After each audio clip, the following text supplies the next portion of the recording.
안녕하세요. 반갑습니다. 라테입니다. 오늘은 기독교 신앙에 일어나고 있는 신앙의 이상징후에 대해서 좀 한 가지 이야기를 하려고 하는데요. 여러분 니체라고 하는 철학자 알고 계시죠? 신은 죽었다라고 이야기했던 유명한 철학자입니다. 그 사람이 이런 얘기를 했어요.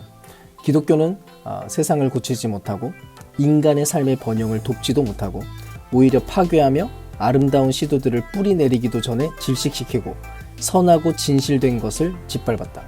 신앙은 신성한 샘물이기보다는 오히려 독이 든 우물이 되어서 그 물을 마시는 어떠한 악독보다도 더 큰 해를 끼쳤다. 니체는 기독교를 격렬하게 비난했던 사람인데요.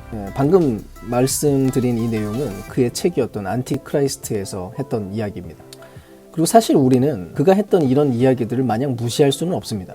그냥 단지 관점의 차이로 치부하기에는 실제로 기독교 역사 안에서 굉장히 많은 잘못들이 이루어져 왔고 현재의 기독교의 모습도 같은 선상에 있다는 기분이 들게 됩니다. 그리고 그런 면에서 현재 기능장애를 겪고 있는 기독교의 모습을 진단한 내용으로서는 니체가 했던 이 이야기가 맞는 얘기라고도 이야기할 수 있습니다. 아무튼 그래서 우리는 현재 기독교 안에 생겨나게 된 심각한 기능장애 상태에 대해서 좀 확인할 필요가 있습니다. 이제 이 부분에 대해서 미로슬라브 볼프의 견해를 중심으로 요약 및 정리와 재구성을 좀 시도해 보려고 하는데요. 일단 첫 번째로 기독교는 예언자적 종교인가 아니면 신비적인 종교인가에 대한 부분입니다. 일단 이 말에 대한 정의를 좀 이해를 할 필요가 있는데요. 먼저 기독교가 예언적이다라고 이야기하는 것은 이 세상 안에서의 적극적인 변화를 추구하는 것을 이야기합니다. 그래서 세상 안에서 자꾸 무언가를 선포하고 이야기를 하고 세상이 잘못 흘러가고 있는 것에 대해서 지적을 한다는 것이죠. 그래서 방향을 바꾸기를 소망하는 것입니다. 근데 신비주의적이라는 것이 의미하는 게 뭐냐면은 자꾸 신에게로의 영혼의 도피가 되는 것입니다. 저는 오랜 기독교의 가르침과 성경이 이야기하고 있는 중심적인 교훈들을 생각해 볼 때 기독교는 분명히 예언자적인 종교라는 것을 확신합니다. 하나님은 언제나 세상 전체를 진단하고 계시고 세상 전체를 구원하시기 위해서 일하시는 분이거든요. 그래서 하나님께서는 끊임없이 계시를 우리에게 전해주셨습니다. 모세는 시내산 위에 올라갔다가 돌판을 들고 다시 내려왔죠. 예수님도 변화산 위에 올라가셨다가 이 세상을 고치고자 다시 내려오셨습니다. 엄밀히 말하자면 완전히 위에 속하신 그분께서 이 땅 위에 실존하셨습니다. 그리고 그 모든 여정을 다 끝내고서 하늘 위로 올라가셨고 또 동시에 최종적인 심판과 온 세계를 다시 변화시키기 위해서 이 땅 가운데로 돌아올 것을 우리는 믿습니다. 자, 원래 이렇게 되어야 정상인 건데 바로 이런 맥락에서 신앙의 기능적인 장애가 발생하곤 합니다. 그게 무엇입니까? 기독교가 정말 예언자적인 특성을 가지려면 하늘과 땅의 적절한 교류가 이루어져야 됩니다. 즉 미로슬라브 볼프의 어휘에 따르면 충분히 상승이 일어나고 이 땅으로의 충분한 회귀가 이루어져야 된다는 거예요.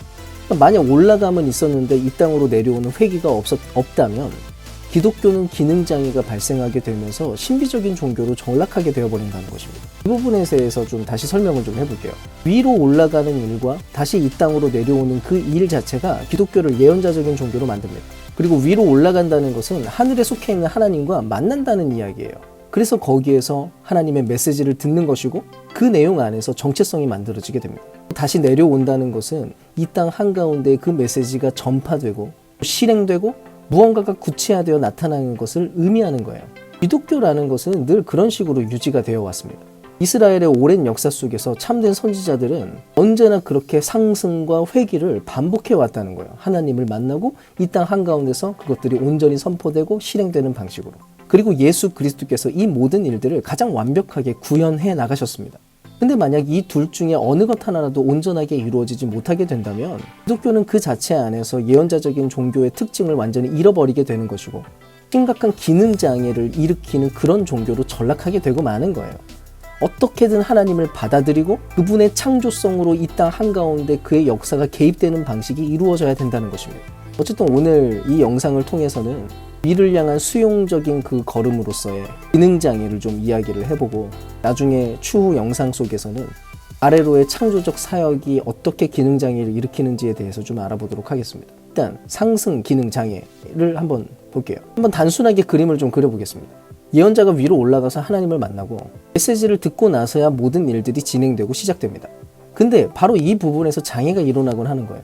첫째, 기독교인들이 하나님과의 만남 그 자체에 믿음을 잃어버리게 되는 그 순간 장애가 발생하게 됩니다. 무슨 말이냐면 종교적인 언어를 계속 사용하고 있는데 세상 안에 있는 온갖 것들에 대해서 전망하는 이야기들을 하기는 하는데 그 내용과 또 추진하고 있는 그런 방식 자체가 신앙의 핵심을 전혀 근거로 삼지 않는다는 거예요. 그리고 그렇게 진행하는 한 기독교 안에서, 신앙 안에서 상승은 전혀 일어나지 않는 것입니다. 근데 요즘에 나타나는 수많은 문제들이 무엇이냐면 기독교 지도자들이 상승을 조작한다는 거예요. 혹은 위장합니다. 하나님의 이름을 말하고 또 하나님의 이름을 가지고 행동하는 척 하기는 하지만 사실은 이미 자기가 정해놓은 모든 목적들을 추구하고 그 내용들을 진행해 나가는 것이죠.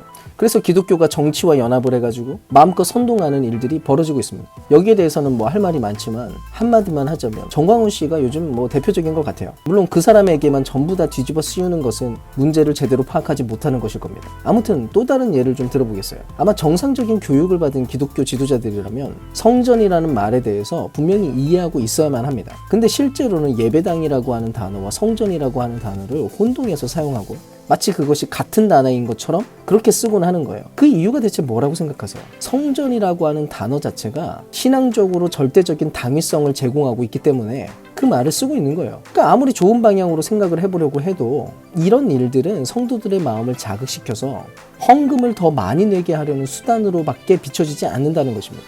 실상 기독교 안에 상승 기능장애가 벌어지게 될 때 수많은 설교자들이 하나님을 존중하지 않아요. 그저 대중들 앞에 자기들이 가지고 있는 권위들을 이용하고 있는 것뿐입니다. 근데 그렇게 될 때 기독교 안에서 하나님은 살아계신 신으로 존재하는 것이 아니고 한 인간이 자기의 권력을 휘두르기 위해 사용하고 있는 그런 단어로 전락하고 마는 거예요. 근데 대부분 이런 일들은 굉장히 미묘하게 이루어지는데요. 하나님의 이름을 부르는 방식 자체가 신뢰 없이 그리고 또 일관성 없이 계속해서 사용되기 때문에 차근차근 하나님의 이름 안에 알맹이는 점점 사라지게 되고 껍데기만 남는 일이 생겨나게 됩니다. 그래서 일어난 일이 뭐예요?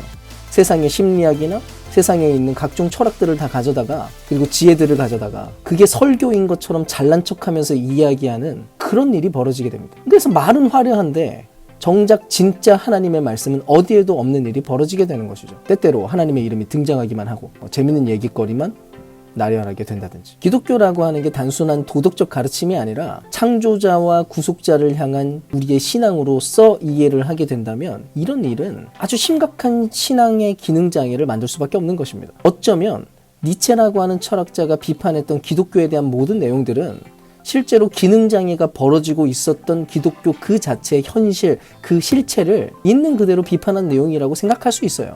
왜요? 예언자의 역할을 자처한 수많은 사람들이 진정 살아있음을 포기하게 됐으니까. 어쨌든 기독교 안에 위로 올라가는 일에 대한 기능장애의 두 번째 방식이 또 하나 있는데요. 그게 뭐냐면 우상으로 대체하는 짓들입니다. 기독교 신앙의 핵심이라고 하는 것은 결국 하나님의 뜻을 찾아내고 분별하는 데 있다고 해도 과언이 아니에요. 왜냐하면 모든 예언하는 당사자들은 하나님의 이름으로 말하고 하나님의 이름으로 선포하게 되어 있으니까. 전부 다 그분의 이름을 대고 이야기를 하잖아요. 이거는 단지 목사만을 얘기하고 있는 게 아니라 기독교인들 전부에 해당하는 그런 이야기입니다. 우리는 늘 하나님의 뜻, 하나님, 그분의 이름을 부르면서 살고 있거든요. 근데 신약 성경이 말하는 바에 따르면 그분은 가까이 거하지 못할 빛에 거하고 계시고 또 동시에 성경이라고 하는 것 자체도 해석하는 것 자체가 너무나 까다롭고 어렵기까지 합니다. 이게 사실이에요. 즉 여기에서 한 가지 문제가 생겨나는데 그분을 찾는다, 그분을 만난다 라고 하는 것 자체가 상당히 어려운 일일 뿐만 아니라 또 찾아냈다라고 생각하는 그 신의 이미지와 신에 대한 어떤 모든 관념들이 때때로 오해를 불러일으키는 일들도 벌어지게 된다는 것입니다. 어쩌면 그분의 뜻이 완전히 오해되는 경우도 발생할 수 있죠. 실제로 예언을 시도해야 될 사람들이 하나님의 이미지를 단지 그들이 상상하는 그런 내용으로 변형시켜버리는 일들도 비일비재합니다. 근데 그렇게 되면 하나님의 실제가 그 안에 임재하는 것이 아니라 자기가 만든 이미지를 그 앞에 갖다 놓고 그것을 믿는 것과 다름없는 것입니다. 바로 그 내용이 우리가 잘 알고 있는 금송아지 사건에서 나오죠. 이스라엘은 모세가 40일 동안 시내산 위에 올라가 있는 동안 그것을 제대로 기다리지 못하고 아론을 강요해서 그들을 인도할 신을 만들어내라고 이야기를 합니다. 그랬더니 금으로 금송아지를 만들어서 신을 만들어냈어요. 근데 우리가 여기에서 좀 이상하고 좀 특이한 상상을 좀 해볼게요. 뭐 어쨌든 이스라엘이 끝까지 모세를 기다렸다고 쳐봅시다.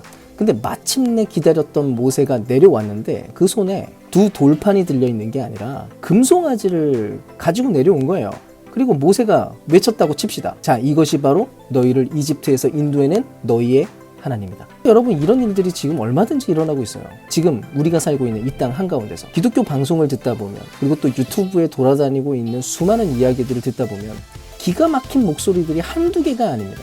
하나님의 이름으로 말하는 모든 이야기들이, 자기 십자가를 지고 나를 따르라고 하는 그 메시지가 어느새 둔갑해서 네가 승리하게 되리라는 그런 이야기로 바뀌어져 선포되고 있고, 십자가라고 하는 것이 적대감을 극복하고 사랑을 위해서 온전히 희생하는 바로 그 방식으로서가 아니라 파괴와 폭력으로 기독교에 대항하는 모든 적들을 찍어 누르는 방식으로 그 내용이 바뀌어서 선포되고 있는 그런 상황이니까요. 지금 이 시대는, 현재의 기독교는 하나님을 바르게 믿고 온전한 상승, 온전히 그분을 다시 만나는 그런 일들이 절실한 상황에 왔습니다. 부디 여러 목회자들을 위해서, 또 교회를 위해서 기도를 많이 해주시기를 바랍니다.